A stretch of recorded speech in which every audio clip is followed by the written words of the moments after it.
All right, welcome to episode 47. Yep. I pushed it outside today because don't want to spoil it. There's stuff been on and off so many times in the last couple of weeks. Wingtips, on and off a bunch. Got a little bit more work to do on them. Boot cowl, doors, windshield, all that. Oh, glare shield, our favorite. Finally got the last of these fasteners on here today. Potentially, save for the last time, because every time that happens, find some reason something's got to come apart again. And celebrate the nice weather and reaching kind of a milestone. Got outside today and started the engine. First time in over a year.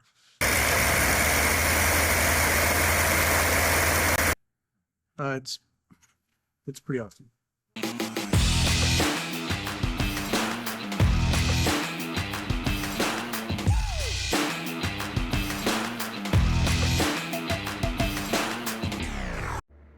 All right, this is my second full day out here. It's still kind of morning time, but I had these wingtips on and off several times to get the nut plates. These are 632 floaters, aircraft sprues part number. Then of course AN 526 screws. Now a long time ago, seems like decades, I drilled some temporary holes into those strips that you bond and rivet in place. Some of those holes worked out, top and bottom, some of them didn't. I had to abandon a couple.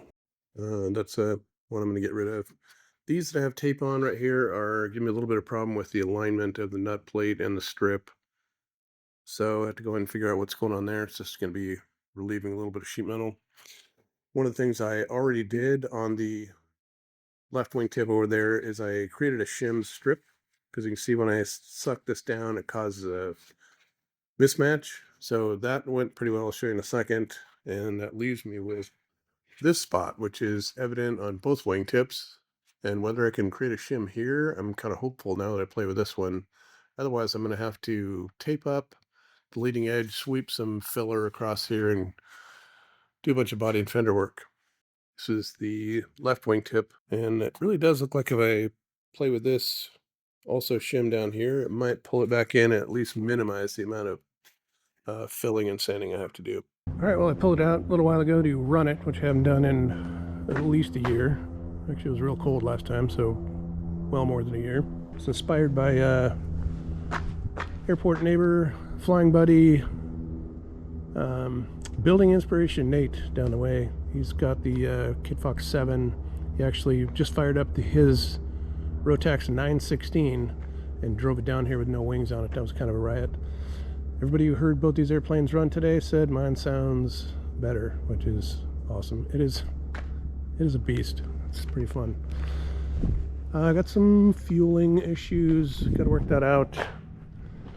What did I do today? Oh, in the other stuff you can do on your airplane. Doors, I had to take them off to paint this closeout. Then when I had the doors off, I took off the windows.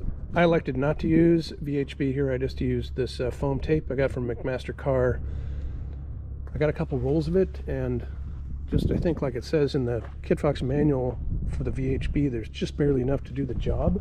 In fact, towards the end I was kind of concerned I was going to run short on tape, have to dip into the other roll, which means I wasn't going to have enough to do both doors. So this is exactly how much tape, that's without wasting any of it. I'll put up the McMaster Car part number in case anybody wants to do what I did. I did have 2 more of these fastener locations. There were none on the bottom. So I added those both sides, and I installed my P-seal. I butted it right up against the other piece rather than leaving a gap. Who knows if I'll regret that. Anyway, got the doors to fit up pretty good. I did have to re-sand the edge on this one. I did not put P-seal across the top because there's not enough room. I was quite sure it was going to get mangled, and I just saw some of my blood there. Gary's plane the other day, and it had started to smear that foam a little bit. What else? I did these rather nuts on the inside. I did nut plates on a strip of aluminum. More foam tape, 3/4 wide is the perfect width for this and for the top. Got all those fasteners in. I did have nut plates and then that floating clip nut so there are no nuts on the inside. To spike the football today, I did my holes, big clearance hole in the acrylic, just like you're supposed to do. Then I drilled the hole through the glare shield lip. These two locations actually have nut plates inside, so I don't have to have a 7-foot arm with 3 elbows to reach the back side of that. Just spun that one, I'll replace that. These I can reach from the inside. This one is part of that strip. Don't mean to bore you. I'm just going to put 832s here for now until I end up building up this accessory cowl. I did open up the hole in the top, and I drilled a hole in the bottom so I can do those forward spar pins. Pulled on my seat pan just a little while ago. I found several tools and some parts that I had been missing and ordered a duplicate set of. I put fuses in the magnetometer and the V16 COM radio. Magnetometer kicked in right away, started working. The V16, I have to tell it what's going on, and because the V16 is plugged into the IEFIS extender, it's not as easy as just telling it, hey, you have a COM radio. Oh, flaperons. So again, these flaperons are the ones I'm gonna junk or do something creative with. I have the new set in here. I have to rivet them, get them on here. I need to do the linkage mechanism. Gary was kind enough to loan me his blocks, which are teak, pretty awesome. But as I suspected before I even opened the box, his flaperons are asymmetric, and these are symmetrical airfoil. So, all right, since Gary's tools weren't going to work for me, I need to drop back and make some kind of fixture. And the more I look at the manual, I don't understand why they have a block where they specify the height of the block and then show you with one of those control arms where it goes down below that level, and you'll have to shim the whole thing up. That just seems, why don't you just make the block higher, I guess. So here's what I did this morning. I drew a horizontal line on here, accurately measured for one side, and then I took it up here and I pressed it with my hand and I tapped it several times with a rubber hammer, and that left an exact line. And I went over to the local FBO where they let me use their stuff sometimes. I use a bandsaw and I cut this out. And I tell you, I'm not one to waste things, but that would be stretching the truth quite a bit. But I know what you're thinking. I'm going to sand these and high saw them. I'm absolutely not. I'm going to high saw the crap out of these. I'm going to push them inside so that this surface is below this surface, and then I'm going to come back and put high saw across the end, and they're going to be square on the tip. That was one of the questions I asked Brandon when I went to go pick up my new flaperons was, can I just do that? He said, yep. They STI, they just put the end plates on. They don't really do much, I don't think. So, yep, that's just going to be smooth across the end. Minimal work. Turtleneck. So this is the plastic hinge I got from McMaster Car. I cut it short for, I was going to have a little bit of a fit up on that edge where it kind of sloped downhill a little bit. I pulled out that acrylic strip that I had VHB'd in here because this is the same thickness. This will enable this to open up almost to 90 degrees. It won't flop over the top. I just anticipate opening up enough to throw junk in the back here and then cam lock my way out. This is a Kitfox 5 feature that they don't use anymore. There was a nylon block that you mounted here. Some kind of happy crap. I can just ignore those. I don't think I even have to cut them off. I'll follow up on that. So this is it's just mocked up, held in place with the Clicos. There's none of the aluminum stiffeners in here yet. I'm going to back the washers for these cam locks out to give me a little bit more wiggle room to play with this, but so far the hinge idea is going to work pretty good. And I was getting ready to high five the whole crew here, being me. And then I saw something I had not seen before, and that is because I didn't have tension on the rudder cables recently, that the rudder cables actually touch this fuel line. And further, the one on the other side had this big butter of wire bundle, and the pedostatic AOA lines similarly kind of drag on that over there, so that's a condition I don't want.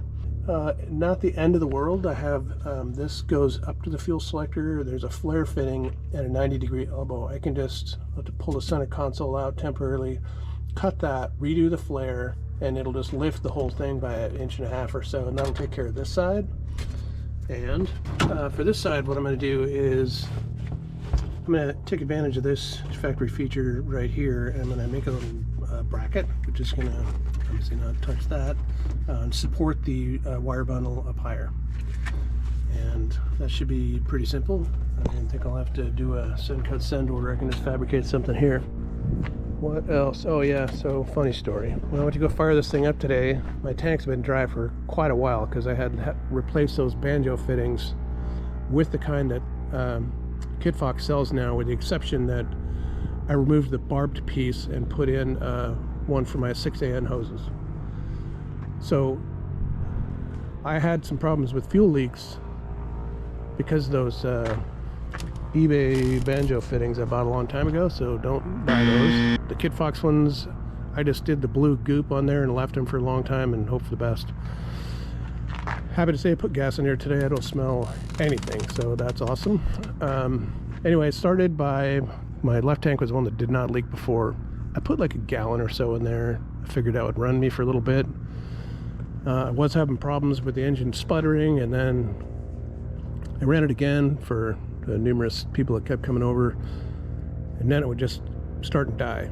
And I thought, I'm going to get a hold of my engine importer and send a video and see if he knows what's wrong. And I figured the first question he was going to ask me is there gas in it, right? So the answer is, I don't know. So I have some more gas here, about 8 gallons, and I split it between the two tanks. I could hear it gurgling down here. That certainly was enough to run it, and that made quite a bit of difference in the way it was running. But I'm having a jetting issue. I don't even know where to go with that yet. It runs and it sounds cool. I did have some foul plugs, which isn't surprising considering it's oily mess. I cleaned that up. Obviously I can't fire it up right now and walk around with the camera, but I did have my GoPro set up earlier, and my hangar neighbor Glenn with the 195 was kind enough to get right up in here with my phone, so I'll put some of that footage in here.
It's starting to get down to the whiteboard list.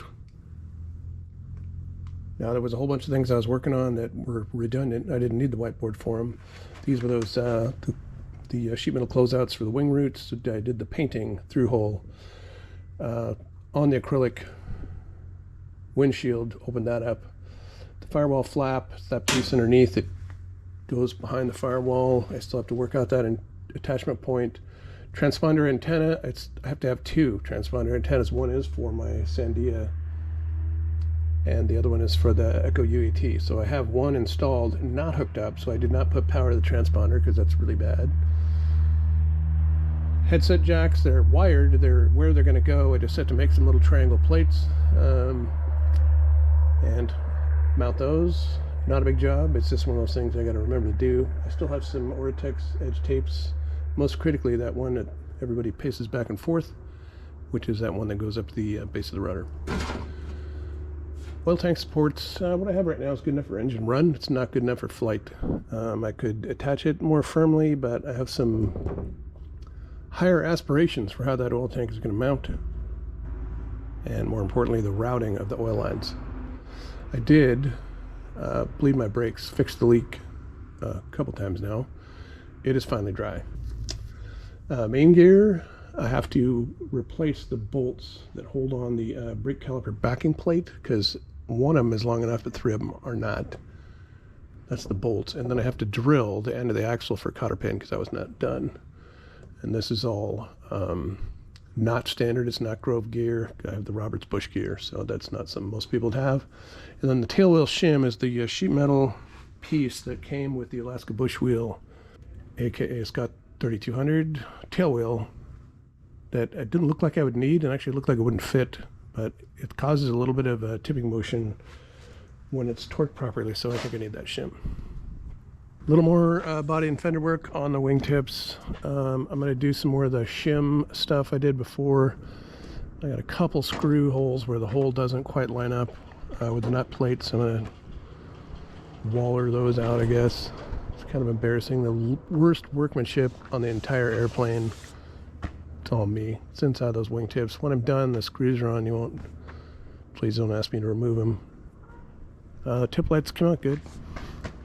Showed them last time. And if anybody's curious, this is way closer to flying than it looks like, because once those flaperons are on, this is going to be a primer mobile. I'm going to leave those with no paint on them to start with. I'm probably not going to paint the boot cowl right away. I mean, who doesn't love carbon, right? I'm going to fly it before I even create this accessory cowl I've been talking about. I have it designed. I had designed it a long time ago, but it seems like a good wintertime project. And I know a lot of builders of experimental planes that they just fly them for a while and then they paint them later on. I'm down. Color graphics, again, I'm going to do something on that later on. I have to do the end number and a data plate. It's getting close, folks. I'll get this engine dialed in so that it's confidence inspiring. It sounds cool. It's gonna be fun.